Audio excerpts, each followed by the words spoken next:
ब्रह्मर्षि वशिष्ठ ने कहा, महाराज आपके ज्येष्ठ कुमार का नाम राम होगा, श्री राम होगा। हाथ जोड़कर महाराज श्री दशरथ ने कहा, गुरुजी राम शब्द का अर्थ क्या होगा, राम शब्द का अर्थ क्या होता है?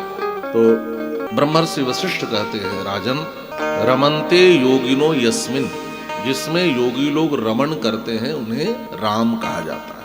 अच्छा, राम शब्द का अर्थ परब्रह्म भी होता है, और यह अर्थ और किसी शब्द की शक्ति से ही नहीं, अविदा शक्ति से ही राम शब्द का अर्थ परब्रह्म भी होता है। रमन्ते योगिनो यस्मिन् सत्यानंदे चिदात्मनि इति राम पदे नासौ परब्रह्म अभिधीयते न कि लक्ष्यते न कि व्यंजते।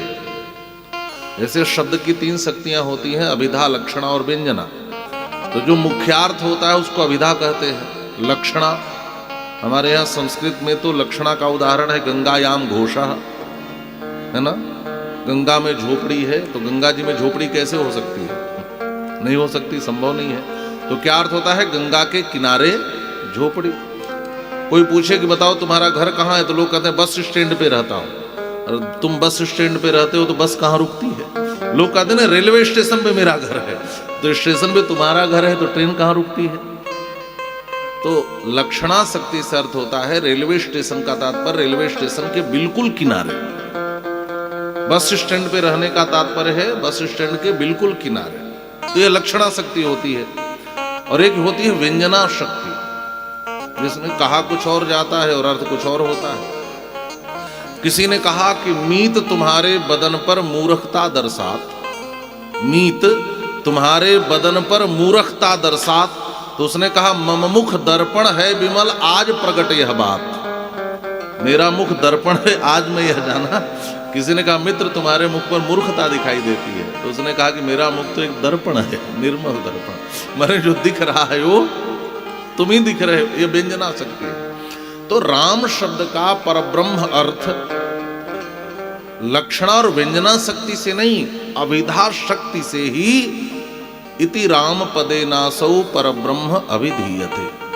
महर्षि वाल्मीकि कहते हैं रामो रमयतांबरः, जितने भी रमण कराने वाले हैं उसमें श्रेष्ठ जो हो उसी को कहते हैं राम।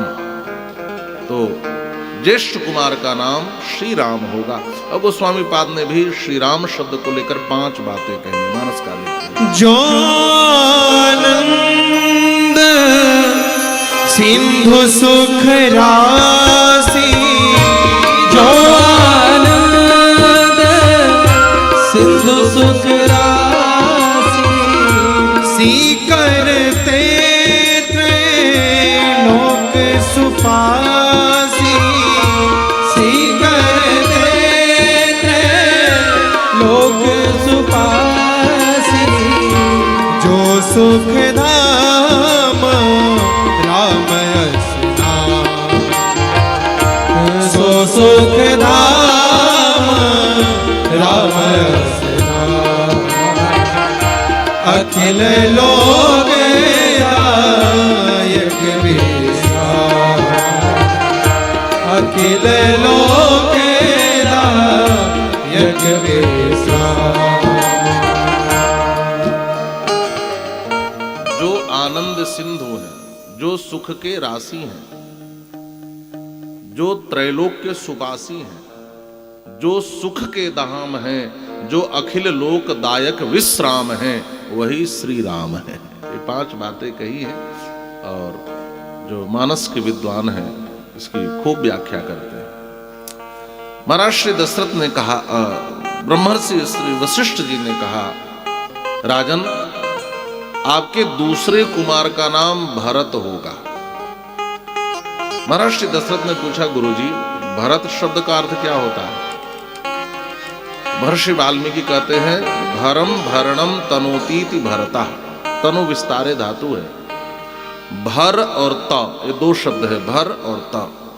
तो जो भरण का विस्तार करे या भरण पोषण करे उसको कहते हैं भरत।